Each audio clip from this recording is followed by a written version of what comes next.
대한민국이 인구 절벽 시대에 접어들었다는 이야기 한 번쯤 들어보셨죠? 아이를 낳는 가정이 줄어들면서 저출산 문제가 심각해지고 있습니다. 그런데 최근 정부뿐만 아니라 기업들도 저출산 문제 해결에 직접 나서고 있다는 소식이 들려오고 있습니다. 한 기업은 출산 시 1억 원을 지원하는 파격적인 정책까지 내놓았다고 하는데요. 기업들이 왜 이런 결정을 내렸을까요? 그리고 실제로 부모들에게 어떤 도움이 될까요? 오늘은 저출산 대응에 나선 기업들의 전략과 그 숨은 의미를 살펴보겠습니다. 이런 사회 변화 그냥 지나치면 나만 뒤처집니다. 지금 구독해두시면 앞으로도 실생활과 경제에 영향을 미치는 중요한 정보를 빠르게 받아보실 수 있습니다. 먼저, 왜 저출산 문제가 심각한 걸까요? 단순히 출산율이 낮아졌다는 문제가 아닙니다. 저출산은 경제와 사회 구조 전체를 바꾸는 변수입니다. 지금 출산율이 계속 낮아지면 미래에는 일할 사람이 줄어들고 경제 성장이 둔화되며 연금 시스템까지 흔들릴 수 있습니다. 현재 한국의 합계 출산율은 0.7명대까지 떨어졌습니다. 세계적으로도 최저 수준입니다. 즉, 한 부부가 평균적으로 한 명의 아이도 낳지 않는다는 뜻입니다.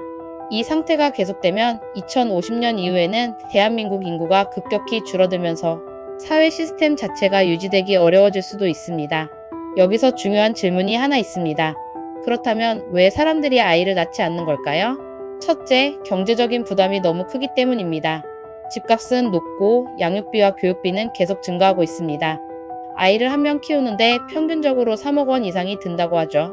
이 부담을 감당할 자신이 없으니 출산을 미루거나 포기하는 겁니다. 둘째, 일과 가정의 양립이 어렵기 때문입니다.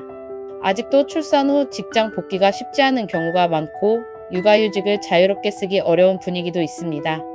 특히 워킹맘, 워킹데디들은 일과 육아를 병행하기가 쉽지 않아 출산을 고민하게 됩니다. 셋째, 사회적 지원이 부족하다는 인식이 강합니다. 정부에서 다양한 출산 장려 정책을 내놓고 있지만 실질적으로 체감되는 지원이 부족하다는 의견이 많습니다. 여기서 흥미로운 변화가 생겼습니다. 기업들이 저출산 문제 해결에 직접 나서기 시작한 겁니다. 최근 부영그룹은 자녀를 출산한 직원에게 1억 원의 출산 장려금을 지급하겠다고 발표했습니다. 이뿐만이 아닙니다. 몇몇 대기업들은 육아휴직 기간을 확대하고 출산 및 양육지원금을 대폭 상향하는 정책을 도입하고 있습니다. 이거 단순한 복지 혜택이 아닙니다. 기업들이 이런 결정을 내린 데에는 분명한 이유가 있습니다. 첫째, 인재 확보가 절실하기 때문입니다. 출산율이 낮아지면서 미래에는 젊은 인재 확보가 점점 어려워질 것이기 때문이죠. 기업 입장에서는 출산과 육아를 지원하는 것이 결국 우수한 인력을 유지하는 전략이 되는 겁니다. 둘째, 기업의 사회적 책임을 강화하기 위해서입니다. 이제 소비자들은 단순히 제품과 서비스를 넘어서 기업의 사회적 가치를 중요하게 생각합니다. 출산과 육아를 지원하는 기업은 긍정적인 이미지를 얻고 이는 브랜드 신뢰도로 이어질 수 있습니다. 셋째, 직원들의 복지를 강화하면 생산성도 올라가기 때문입니다.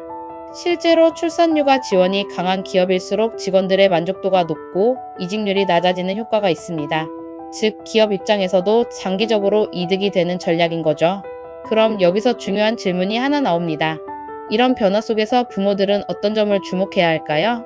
첫째, 출산육아 관련 기업 복지를 적극적으로 활용해야 합니다.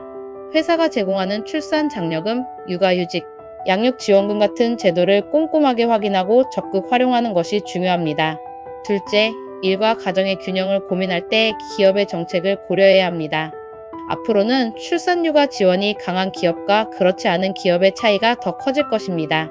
직장 선택 시 이런 요소도 중요한 기준이 될 수 있겠죠. 셋째, 사회적인 변화에 주목해야 합니다. 정부와 기업이 출산 장려 정책을 확대하는 만큼 앞으로 더 많은 지원책이 나올 가능성이 큽니다. 현재 제공되는 혜택뿐만 아니라 앞으로 바뀌는 정책도 지속적으로 체크할 필요가 있습니다. 결국 저출산 문제는 단순한 개인의 선택을 넘어 사회 전체가 함께 풀어야 할 과제입니다. 이제는 정부뿐만 아니라 기업들까지 직접 나서고 있는 만큼 앞으로 어떤 변화가 생길지 계속 지켜볼 필요가 있겠죠. 이런 실생활에 꼭 필요한 정보 그냥 지나치면 안 됩니다. 여러분이 구독해두시면 앞으로도 중요한 경제사회 변화와 실질적인 도움이 되는 정보를 빠르게 받아보실 수 있습니다. 지금 구독해두시고 다음 영상도 기대해주세요.